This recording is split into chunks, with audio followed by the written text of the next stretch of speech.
नमस्कार दोस्तों, इस वीडियो में मैं आप लोगों को सेकेंड हैंड कार या यूज्ड कार को कैसे चेक करें, कैसे टेस्ट करें, वो मैं आपको बताऊंगा। इसमें मैं आपको बेसिक जो चेकलिस्ट है उसमें लेकर जाऊंगा, जिसमें कि आप ऑनलाइन जो इन्फॉर्मेशन मिलता है या कॉल पे भी जो इन्फॉर्मेशन मिलता है उनसे आप जज कर सकते हैं कि गाड़ी आपको लेनी चाहिए या नहीं। उसके अलावा मैं जाऊंगा एक नॉन टेक्निकल डिटेल्स में, जैसे कि इंटीरियर एक्सटीरियर वगैरह को कैसे जज करें, उस पर जाऊँगा। फिर मैं इंजन में जाऊँगा, इंजन को डिटेल में आपको कैसे टेस्ट करें उसमें मैं आपको डिटेल में बताऊंगा कि कैसे क्या क्या पार्ट्स हैं और क्या क्या आप उसे कैसे कैसे जज कर सकते हैं। उसके अलावा टेस्ट ड्राइव आप जब कर रहे हैं तो टेस्ट ड्राइव किस तरीके से करें और किस तरह से उसे टेस्ट ड्राइव से जज करें, वो भी मैं आपको इसमें बताऊंगा। फाइनली मैं आपको नेगोशिएशन टिप्स दूंगा। सही प्राइस कैसे क्या है कार की वो कैसे जाने, उस पर कैसे आए वो भी मैं आपको बताऊंगा। तो वो भी आप इस वीडियो में जानेंगे, ठीक है। अगर आप इस चैनल पर नए हैं तो मैं आपको बता दूं, इस चैनल पे car driving tutorials, car reviews, car latest news updates, car repair videos आते रहते हैं। तो आपका सब्सक्राइब करना और बेल आइकॉन प्रेस करना बनता है, तो प्लीज़ सब्सक्राइब करें और बेल आइकॉन प्रेस करें। चलिए दोस्तों, शुरू करते हैं बेसिक चेकलिस्ट के साथ। तो देखिए, बेसिक चेकलिस्ट में आपको क्या क्या मिल रहा है। आपको मिलता है नॉलेज, ऑनलाइन वेबसाइट या किसी कॉल पर या किसी भी व्यक्ति से इन्फॉर्मेशन जो मिलता है, तो उसमें आपको कितने किलोमीटर्स चला है, उसकी माइलेज क्या है, वो कौन सी कार है, उसकी मॉडल कौन सी है, क्या वो पेट्रोल है या डीजल है, ये सारी इन्फॉर्मेशन आपको मिलती है। ये बेसिक चेकलिस्ट से क्या आपको निकल सकता है। देखिए कि इंजन की लाइफ जो होती है 3 लाख किलोमीटर होती है। तो अगर आपको गाड़ी जो मिल रही है वो 20,000 से 50,000 किलोमीटर के रेंज में है, तो वो बहुत कम चली है और आपको प्राइसेस जनरली आप देखें तो उन कार की प्राइस आपको हाफ प्राइस में मिल जाएगी। ऐसा है तो ज़रूर एक अच्छी डील आपको लग सकती है। ये पहला चेकलिस्ट अच्छा है उसका। फिर आप देखिए कि ये इसकी जो कार की स्पेयर पार्ट्स इजीली अवेलेबल है या नहीं, ठीक है। तो वो कैसे जज करें। अगर वो गाड़ी पॉपुलर है मार्केट में, अगर आप देखें i10, स्विफ्ट, वर्ना, होंडा, स्कॉर्पियो, ये सारी जो गाड़ियाँ होती हैं ये पॉपुलर होती है मार्केट में, तो इनकी स्पेयर पार्ट्स मिलना आसान है। स्पेयर पार्ट्स बनाने वाली कंपनीज ऑब्वियसली ऐसी कार के लिए बनाएंगी जो पॉपुलर गाड़ियाँ हों। तो आप कोई रेयर गाड़ियाँ खरीद रहे हैं तो आपको समझने की ज़रूरत है कि उसके स्पेयर पार्ट्स मिलना मुश्किल है, तो आपको वैल्यू नहीं मिलेगी। अब जब नई कार भी खरीद रहे हैं तो भी आपको ये जानने की ज़रूरत है कि आपको किस तरह से गाड़ी को किस मेंटेनेंस में रखना है, किस तरीके से उसको रखना है, और क्या ऐसी गाड़ी खरीदनी चाहिए जो पॉपुलर है या नहीं है, वो भी आप यहाँ पे जज कर सकते हैं अगर आप रीसेल करने वाले हैं।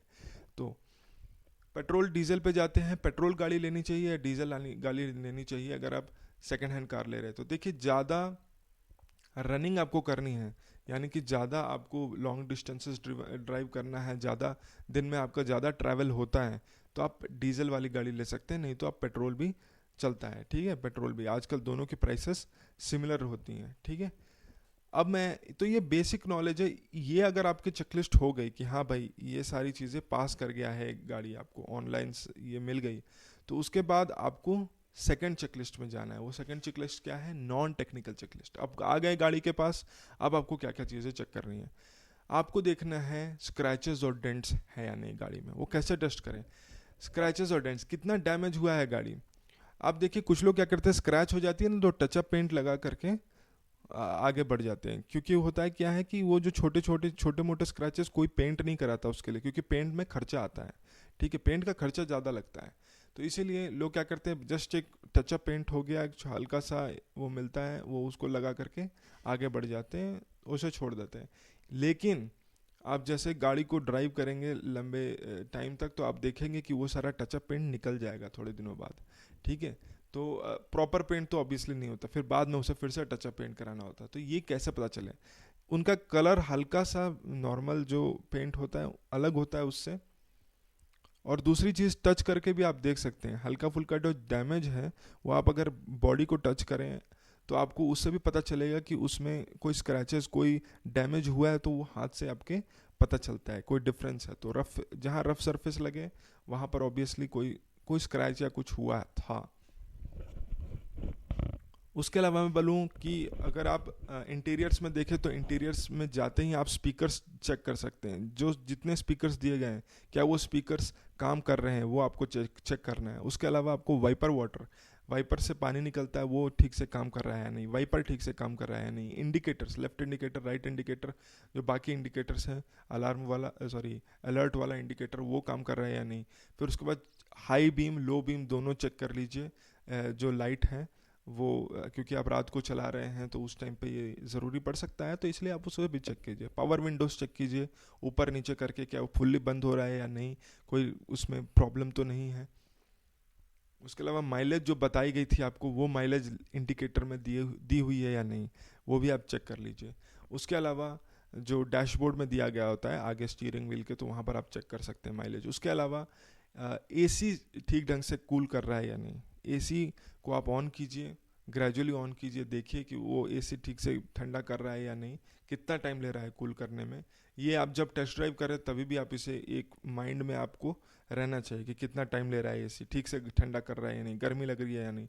ये सारी चीज़ें आप एसी के टाइम पे चेक कर सकते हैं। और दोपहर को आप निकलिए, दोपहर के टाइम आप देखेंगे कि गर्मी ज़्यादा होती है, तो एसी उस टाइम पे सही से पता चलता है कि ठीक से ठंडा कर रहा है कि नहीं।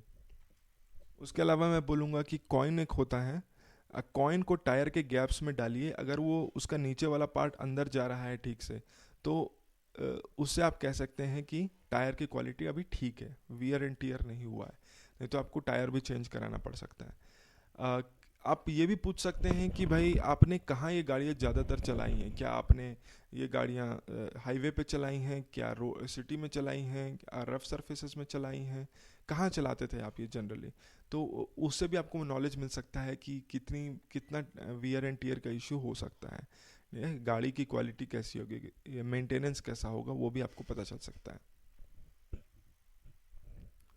तो अब सीट कवर्स में जाते हैं। सीट कवर्स में अगर आपको कहीं पर फटा हुआ दिख रहा है तो वो भी आप चेक कर लीजिए पूरी तरह से सीट कवर्स को। सीट बेल्ट्स देख लीजिए सारे ठीक है या नहीं। साइलेंसर आप क्या कीजिए, पीछे साइलेंसर जाइए, इंजन को ऑन कीजिए, अगर उसमें से धुआं निकल रहा है, ठीक है, तो वो एक अच्छा इंडिकेशन नहीं है। ट्रांसपेरेंट हवा है तो ठीक है, धुआं वगैरह निकल रहा है तो वो आपकी प्रॉब्लम हो सकता है, ठीक है।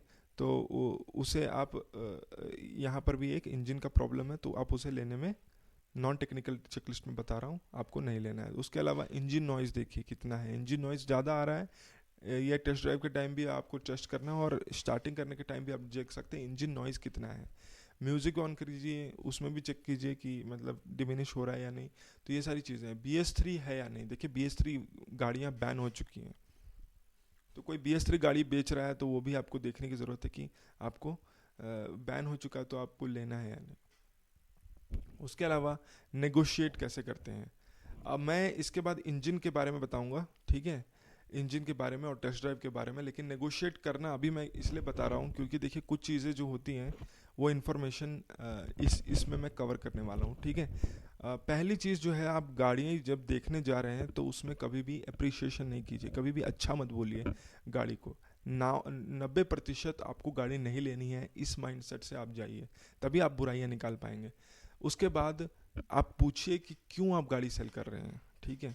बेसिकली मैं चाहता हूँ कि आपको आसानी हो गाड़ी, यूज्ड कार को जज करने में, इसलिए मैं आपको ये सारी टिप्स दे रहा हूँ। तो आप जब कोई गाड़ी सेल कर रहा है तो क्यों कर रहा है वो आप उससे पहले पूछिए। उसके बाद आप पूछिए कितना आप मांग रहे हैं, इसका दाम पूछिए। ये 3 सवालों के उत्तर मिल गए।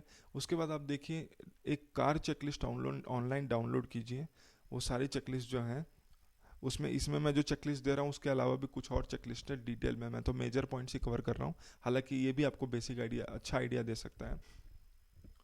ऑनलाइन प्राइसिंग आप देखिए, इस ओल्ड कार की ये इतने माइलेज है, इतने किलोमीटर चली है वगैरह, सारा इन्फॉर्मेशन आप एंटर करेंगे वहाँ पर, कितनी पुरानी गाड़ी है, कितने किलोमीटर चली है, ये सब के हिसाब से आपको पेपर्स और वारंटी, ये सब के हिसाब से आपको एक प्राइसिंग ऑनलाइन मिलती है। तो वो प्राइस, क्या ये बंदा जो मांग रहा है आपसे प्राइस वो ज़्यादा है या कम है, वो आप वहाँ से जज कर सकते हैं। उसके अलावा इंश्योरेंस रिकॉर्ड्स, एक्सीडेंट हुए या नहीं गाड़ी के, वो आप पूछ लीजिए, वो आप देख लीजिए। उसके अलावा क्या ये एजेंट है या ओनर, देखिए लोग क्या करते हैं, सबसे पहले कॉल करते हैं बंदे को, तो आप बोलते हैं कि मेरे को ये वाली गाड़ी ख़रीदनी है वगैरह। आपको पूछना है कि मुझे आपकी जो कार थी वो ख़रीदनी है, ठीक है, आप सेल कर रहे हैं जिसे, तो वो अगर एजेंट है तो वो मल्टीपल कार सेल कर रहा होगा, तो वो बोलेगा कौन सी कार, ठीक है, कौन सी कार बोलता है तो वहीं पर आपको एक आइडिया हो जाता है कि बंदा जो है एजेंट है, ठीक है। तो एजेंट का अपना कमीशन होता है वगैरह वगैरह, ठीक है। तो इसीलिए आपको यहाँ पर आप इस तरह से जान सकते हो। तो ये नेगोशिएशन के थोड़े मैंने टिप्स दिए हैं, लेकिन एक कुछ बेसिक नॉलेज हो जाता है आपको कि ये गाड़ी के बारे में और उसकी जो लाइफ है उसके बारे में, ये इन नेगोशिएशन टिप्स से। तो दोस्तों एक और चीज़ मैं आपको बता दूं कि कार की इंजन को कैसे चेक करें, ये बहुत इंपॉर्टेंट है और इसमें मैं बहुत सारे टेक्निकल बातें बताना चाहता हूं। एक और चीज़ मैं आपको बता दूं कि देखिए मैंने एक वीडियो अपलोड की थी कुछ समय पहले, जिसमें मैंने कार के पार्ट्स के बारे में बताया था, जिसमें इंजन के पार्ट्स भी मैंने कवर किए थे। तो उसको आपको देखना ज़रूरी है, तभी आप कुछ टेक्निकल टर्म्स को, जैसे अगर मैं बोलूँ इंजन ऑयल, कूलेंट, रेडिएटर, ये सारी चीज़ें जब मैं आपको बता रहा हूँ तो आपको समझ में आएगा, ठीक है। तो आप उसे पहले देख लीजिए, फिर ही आपको इसे समझ में आएगा। लेकिन अगर आपको थोड़ा बहुत आइडिया है तो आप ठीक है, आप इसे देख सकते हैं फिर उसे देख सकते हैं। तो मैं आपको एक चीज़ बताता हूँ। पहली चीज़ जो आपको देखनी है वो VIN नंबर। एक VIN नंबर होता है। VIN नंबर जो आपकी गाड़ी का है वो एक फिंगरप्रिंट होता है। तो उससे आप देख सकते हैं कि जब इंजन को आप चेक करें तो आगे VIN नंबर दिया गया है, उससे आप चेक कर सकते हैं कि ये गाड़ी का जो रजिस्ट्रेशन पेपर्स हैं उसमें एग्जैक्टली यही है कि नहीं। अगर नहीं है तो ये कोई और गाड़ी दिखा रहा है या ये कुछ चेंजेस हुए हैं इसमें, ठीक है। उसके अलावा एक OBD स्कैनर मिलता है। अगर आप प्रोफेशनल सच में बनना चाहते हैं इस बिज़नेस में, ये जो मैं आपको बता रहा हूँ, अपनी कोई बिज़नेस खोलना चाहते हैं सेकंड हैंड कार बेचने के, या कार मेंटेनेंस सर्विस सेंटर वगैरह खोलना चाहते हो, तो मैं आपको बताऊँ OBD सेंटर, आप मेरे वीडियोस फॉलो कीजिए, आप वो भी कर पाएंगे।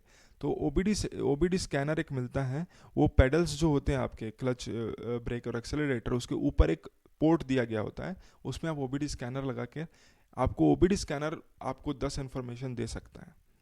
ये सिर्फ प्रोफेशनल्स के लिए है। तो ये आपको जो प्रॉब्लम क्या क्या है वो चेकलिस्ट उसमें कवर्ड रहती है, तो वो कंप्यूटर ही आपको बता देता है कि उसमें गाड़ी में क्या समस्या है। तो ये एक OBD स्कैनर के बारे में है, तो ये आप देख सकते हैं। उसके अलावा एक हर व्यक्ति जो नॉर्मल जनरल व्यक्तियों के लिए बाकी टिप्स भी हैं, वो मैं आपको बता दूं। VIN में तो सबको चेक करना है, ठीक है। और लीक्स के लिए चेक करें। अगर आप इंजन जब चेक कर रहे हैं तो सबसे पहली चीज़ जो आपको देखनी है, साफ़ सफाई कितनी है, लीक्स है कहीं नहीं। लीक सबसे इम्पोर्टेंट चीज़ है। कहीं से लीक हो रहा है तो वो एक समस्या वाली चीज़ हो सकती है, इसलिए आप लीक्स चेक करिए। उसके अलावा साफ कितना है वो नहीं। कुछ लोग क्या करते हैं, पूरी तरह से इंजन साफ़ कर देते हैं। जो लीक्स हो रहे हैं ना, इंजन ऑयल लीक हो रहा है, कोई फ्लेमेबल मटेरियल लीक हो रहा है, कुछ भी लीक हो रहा है, वो कूलेंट लीक हो रहा है, वो सारी चीज़ें क्या होता है, साफ़ कर देते हैं, तो आपको पता नहीं चलता है और ये डेंजरस हो सकता है। इसीलिए आप क्या करेंगे वो मैं बताऊंगा वैसे कंडीशन में। पर पहले आप देखें ठीक से क्लीन है, ज़्यादा पुरानी तो नहीं है। कुछ लोग बोलते हैं हमारे 2 साल पुरानी है, लेकिन होती 3 साल पुरानी है। तो वो आपको यही क्लीनलीनेस से आपको पता चल सकता है। और क्लीनलीनेस जो होती है वो सिर्फ ऊपर के इंजन के पार्ट से नहीं, नीचे से भी आपको देखने से पता चलता है। इसलिए आप नीचे से भी देखें। उसके बाद वायर्स देखें, वायर्स कहीं पर टूटी हुई है कि नहीं। अगर वायर्स के कनेक्शन ख़राब है तो ये फ्यूचर में प्रॉब्लम कर सकता है, ठीक है। तो इसलिए जैसे कि अल्टरनेटर में जब मैं एक्सप्लेन कर रहा था अल्टरनेटिव को कैसे टेस्ट करें, तो उसमें मैं बता रहा था कि आपको वायर्स के बारे में। तो जो वायर्स अगर डैमेज हो गई हैं तो उसकी वजह से आपके इंजन में प्रॉब्लम हो सकती है, ठीक है। तो इसलिए वायर्स चेक करें। उसके अलावा फेंडर्स चेक करें, फेंडर्स बेंट हैं, कहीं कभी एक्सीडेंट होता है तो जनरली लोग आगे का तो जो पार्ट है डेंट निकाल लेते हैं, लेकिन जो फेंडर्स हैं उनको कवर नहीं करते हैं। उनकी वारंटी नहीं होती है तो वो कहीं बाहर से जा करके डेंट निकलवा दिया, लेकिन जो फेंडर्स में है वो रह जाता है। तो इसलिए फेंडर्स को भी चेक करें। अगर फेंडर, ये सब पार्ट्स जैसे मैंने बोला, अगर आपको नहीं समझ में आ रहा है आप जा कर के मेरे कार के पार्ट्स का वीडियो देखें। उसके अलावा फ्लैश लाइट लें, और फ्लैश लाइट जो है वो अपनी पूरी इंजन में फ्लैश लाइट से चेक करें कि कहीं ऑयल लीक हो रहा है कि नहीं। नीचे जा कर के ऑयल लीक करें। देखिए कोई भी लीक जो होता है वो नीचे की ओर जाता है, तो इसलिए कार के नीचे की ओर जाएं, कार के नीचे जाएं और वहाँ पर कहीं लीक हो रहा है तो वो भी देखें कार की इंजन में।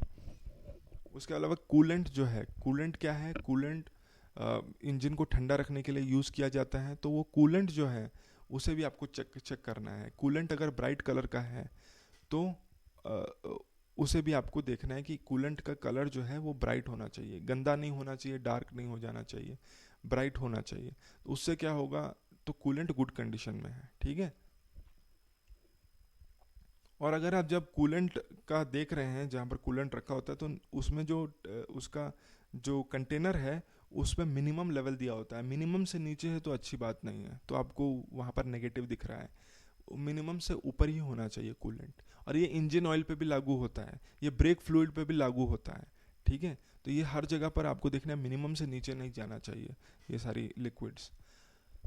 उसके अलावा ब्रेक फ्लूइड भी देखिए, ब्रेक फ्लूइड में क्या वो मिनिमम से ऊपर है। उसके अलावा पावर स्टीयरिंग अगर आप में गाड़ी में है, तो पावर स्टीयरिंग रिजर्वोयर फ्लूइड दिया गया होगा, वो डार्क कलर है या नहीं। अगर वो डार्क कलर का हो गया है तो ये भी एक बैड साइन है। ठीक है, उसके अलावा इंजन ऑयल, अगर इंजन ऑयल का कंडीशन कैसा है, देखिए अगर आप इंजन ऑयल के कैप को निकालें तो कैप के ऊपर बहुत ज़्यादा एक गंदगी लगी होगी। अगर ऐसा कंडीशन में है तो इंजन ऑयल ख़राब हो चुका है। और इंजन ऑन करके इंजन ऑयल वाले जो कैप है उसके ऊपर अगर आप देखें तो अगर एयर प्रेशर आ रहा है, एयर प्रेशर आ रहा है या निकलने की कुछ कोशिश कर रही है, तो वो भी एक अच्छा साइन नहीं है। तो इसीलिए तो उससे क्या हो सकता है कि अंदर जो सिलेंडर के कंबशन हो रहा है वो ठीक से हो नहीं रहा है। तो इसलिए इंजन ऑयल को चेक करना भी आपको ज़रूरी है। एक इंजन ऑयल डिपस्टिक आता है, तो इंजन ऑयल डिपस्टिक से आप चेक कीजिए कि मिनिमम लेवल से ऊपर है या नहीं इंजन ऑयल। उसके अलावा होजेस और बेल्ट्स, वहाँ पर बेल्ट मैंने बताया था जब ऑल्टरनेटर के टेस्ट के बारे में बताया था मैंने, तो बेल्ट्स के बारे में बताया, तो वो बेल्ट जो है उस पर कोई डैमेज हुआ है या नहीं। अगर स्क्रैचेस दिख रहे हैं, अगर वो टाइट नहीं है, आपको उसको खींच करके देखना है कि वो टाइट है या नहीं। अगर वो ठीक है तो वो भी अच्छी साइन है। नहीं तो कुछ दिनों के बाद आपको क्या पता चलेगा, वो बेल्ट टूट जाएगा और आपकी गाड़ी स्टार्ट नहीं होगी, बीच में कहीं रुक जाएगी। ये सारे प्रॉब्लम्स हो सकते हैं। ठीक है, तो इसीलिए बेल्ट आप देखिए कि वो ठीक है या नहीं। उसके अलावा लीक्स जो हैं, जब इंजन रन कर रही है, जब इंजन चल रही है, तो उस टाइम पर भी कहीं लीक्स आ रहा है कि नहीं, क्योंकि लोग क्या करते हैं पूरी तरह से क्लीन कर देते हैं। ठीक है, पूरे का पूरा इंजन साफ सफाई कर देते हैं। तो लीक्स अब चेक करने की ज़रूरत है इंजन को ऑन करने के बाद। इंजन को ऑन करने के बाद आप देखेंगे, और यहाँ तक कि मैं बोलूँगा गाड़ी जब आप टेस्ट ड्राइव पे ले जाएं, टेस्ट ड्राइव के एंड में भी आप देखें नीचे और ऊपर दोनों जगह कि लीक आ रहा है कि नहीं। अगर लीक हो रहा है तो अगेन बैड साइन, उस गाड़ी को नहीं लेना चाहिए। इंजन ऑयल का एयर प्रेशर जैसे मैंने बताया वो आपको चेक करना है। उसके अलावा इंजन वाइब्रेट कर रहा है कि नहीं, जैसे ही इंजन ऑन होता है हुआ कितना वाइब्रेट कर रहा है इंजन, ज़रूरत से ज़्यादा कर रहा है या गाड़ी भी वाइब्रेट हो रही है, तो वो भी एक अच्छा साइन नहीं है। गाड़ी चलते वक्त कैसा वाइब्रेशन है, ज़्यादा वाइब्रेट कर रहा है, वो भी एक अच्छा साइन नहीं है। इंजन बंद होता है तब वाइब्रेशन कैसा है, वो भी बहुत ज़्यादा वाइब्रेट कर रहा है, तो वो भी एक अच्छा साइन नहीं है। ठीक है, तो ये सारी चीज़ें हैं जिससे कि आप इंजन को टेस्ट कर सकते हैं एक यूज्ड कार के। मैं तो ठीक है, तो यूज्ड कार में ये सारी चीज़ें हैं। टेस्ट ड्राइव टेस्ट अप करना है आपको। मैं टेस्ट ड्राइव को एक अलग वीडियो में कवर करूंगा डिटेल में। एक नई गाड़ी को भी लोगों को टेस्ट ड्राइव का टेस्ट करना होता है, लेकिन यहाँ पर ब्रीफ में मैं कुछ इंपॉर्टेंट पॉइंट्स कवर कर देता हूँ जो आपको देखने की ज़रूरत है। तो आप जब टेस्ट ड्राइव पे जा रहे हैं तो आपको कैसे चेक करना है कि गाड़ी की कंडीशन क्या है। हो सके तो पहली चीज़ जो आपको देखनी है माइलेज टेस्ट। देखिए माइलेज जो भी इंडिकेटर दिखा रहा हो वो तो एक एवरेज है, बहुत लंबे रेंज की, बहुत ज़्यादा किलोमीटर्स की एवरेज है। ठीक है, तो इसीलिए आपको क्या करना है कि आपको खुद गाड़ी चलानी है। उसके बाद पेट्रोल का देखना है कितना पेट्रोल पहले था। उसके बाद चलाने के बाद इतने आपको कुछ किलोमीटर्स चलाने के बाद देखना है पेट्रोल कितना बचा। अगर आप ऐसे देखेंगे तो आपको एक्चुअली में पता चलेगा कि कितना माइलेज है। ठीक है, तो पहली चीज़। दूसरी चीज़, एक्सेलरेट हार्ड। जब आप ड्राइविंग कर रहे हैं तो एक्सेलरेट कीजिए, थोड़ा एक्सेलरेटर को ज़्यादा दबाइए। इंजन नॉइज़ आपको पता चलेगा वहाँ पर, लोअर गियर में हायर गियर में दोनों में इंजन नॉइज़ पता चलेगा, इंजन नॉइज़ ज़्यादा आ रहा है कि या नहीं। उसके अलावा ये भी पता चलेगा कि पिकअप कैसा है, अगर आप तुरंत एक्सेलरेट करना चाहते हो तो यह सपोर्ट कर पा रहा है या नहीं, स्लो अप हो रहा है फास्ट या नहीं। ठीक है, आप ब्रेक फ्लूइड पे प्रेशर डाल रहे हैं, ब्रेक दबा रहे हैं, क्या ये कितनी देर में ये बंद हो रहा है। ठीक है, उसके अलावा ब्रेक को बहुत ज़ोर से दबाइए। अगर एबीएस है और आपको एबीएस का टेस्ट करना है, ठीक है, तो आप कीजिए क्या कीजिए, अगर ब्रेक को बहुत ज़ोर से दबाइए। अगर आप बहुत ज़ोर से दबा रहे हैं तो अगर एबीएस का इंडिकेटर दिखा रहा है या आप प्रेशर फील कर रहे हैं एबीएस का, तो आप समझ सकते हैं एबीएस काम कर रहा है। उसके अलावा साउंड को, टर्निंग साउंड्स, यानी कि आप जब गाड़ी को मोड़ रहे हैं, आप राउंड अबाउट में मोड़िए गाड़ी को या फिर ऐसे टर्न कीजिए, बहुत मतलब ये सब खाली जगह पे आप टेस्ट कर सकते हैं। तो वहाँ पर आपको अगर बहुत ज़्यादा आवाज़ आ रही है, ठीक है, क्या गाड़ी में वियर का इश्यू आ रहा है या कोई भी आवाज़ आ रही है, तो वो सारी चीज़ें आप यहाँ पर देख सकते हैं, ठीक है। उसके अलावा सस्पेंशन टेस्ट। सस्पेंशन टेस्ट क्या होता है, आप जब स्पीड ब्रेकर पे जाते हैं या आप पॉट होल्स में जाते हैं, तो किस तरह से इसका एक सस्पेंशन कैसा है, क्या लोगों को, पैसेंजर्स को फील होता है जब ये आप गाड़ी को एक स्पीड ब्रेकर पे या पॉट होल में लेके जाते हैं, तो कितना ज़्यादा फील होता है, वो भी आप यहाँ पर सस्पेंशन को देख सकते हैं, ठीक है। तो ये सस्पेंशन के बारे में हुआ। उसके अलावा आपको मैं एक टिप दूं कि आप ये सारी जब टेस्ट कर रहे हैं तो ऑब्वियसली आप नॉर्मल लोगों से ज़्यादा कर रहे होंगे, ठीक है। ये ज़रूरी है, ये अच्छी बात है, आप जब टेस्ट करें तो आपको एजुकेटेड रहना चाहिए। कॉमन चीज़ हो जाए तो बहुत अच्छा है कि हर कोई ये अगर टेस्ट करे तो। लेकिन जनरली अगर कोई अगर नया बंदा लेता है तो इतने सारे टेस्ट करता है या नहीं, ठीक है, वो जनरली किसी मैकेनिक को बोल देगा ये टेस्ट करने के लिए, वो एक अलग चीज़ है। लेकिन अगर खुद आप ये सारे टेस्ट कर रहे हैं तो ऑब्वियसली ओनर एनॉय हो सकता है कि ओनर को लगे कि भाई इतना मेरे को परेशान किया, अब तो गाड़ी खरीदनी होगी इसे।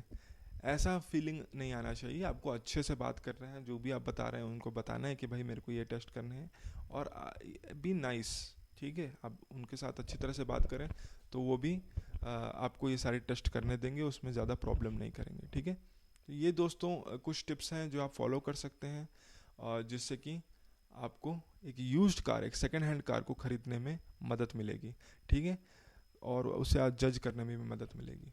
अगर आपको ये वीडियो अच्छा लगा तो प्लीज़ लाइक करें और शेयर करें ताकि और लोगों को भी ये पता चले। उसके अलावा सब्सक्राइब करना और बेल आइकन प्रेस करना ना भूलें, क्योंकि ऐसे वीडियोस और आगे आने वाले हैं। धन्यवाद दोस्तों ये वीडियो देखने के लिए। अगले वीडियो में मिलते हैं।